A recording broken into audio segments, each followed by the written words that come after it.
Në kuadër të 12 qershorit, ditës kombëtare kundër shfrytëzimit të fëmijëve për punë, Bashkia Shkodër zhvilloi një aktivitet sensibilizues në qytet.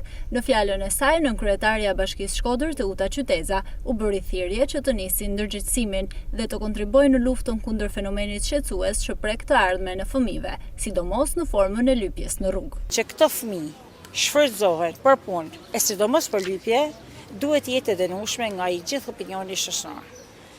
Ne duhet t'i mbrojmë fëmijët, t'i lëmë ato të lirë, të jetojnë jetën e tyre, kanë moshën për të mësuar, për të argëtuar, për të kaluar kohën e lirë me njëri tjetrin, dhe jo për të punuar, e aq më pak për të lypur. Kryetari i Bashkisë, Benet Beci, ka ngritur të gjitha strukturat e nevojshme për të luftuar këtë fenomen. Të gjithë ata që qëndrojnë pas shfrytëzimit të fëmijëve janë tashmë në vëzhgim dhe ndaj tyre do të veprohet me forcën e ligjit, tha Qyteza. Bashkia Shkodër dhe në mënyrë të veçantë kryetari zoti Benet Beci ka mbledhur të gjithë drejtuesit e institucioneve që kanë të bëjnë apo që kanë impakt në këtë fushë, si policinë bashkiake, policinë e rendit, doganat dhe gjithë institucionet e tjera që kanë të bëjnë me monitorimin e këtij fenomeni.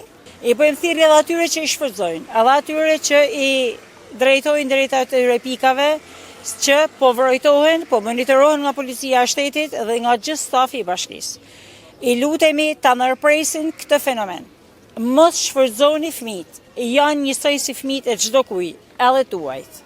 Në fokus të aktivitetit ishte nxitja e bashkëpunimit ndërinstitucional, sensibilizimi i komunitetit dhe ndërgjegjësimi mbi pasojat që sjell shfrytëzimi i fëmijëve, një praktikë që u mohon atyre të drejton për një fëmijëri të sigurt dhe të lumtur. Broshura informuese është shpërndar gjatë aktivitetit, përfshin udhëzime të qarta për qytetarët mbi hapat që të ndërmerren për të mbrojtur fëmijët, duke filluar nga raportimi i rasteve të shfrytëzimit, mbështetja përmes institucioneve, mosdhënia parave në rrugë e deri tek sensibilizimi dhe mbështetja për arsim cilësor dhe përfshirës. Një fëmijë që punon humbet të drejtën për të qenë fëmijë, është mesazhi që shoqëron këtë fushat ndërgjegjësimi për të kujtuar çdo antari të shoqërisë rolin e tij në mbrojtjen e më të vegjëlve.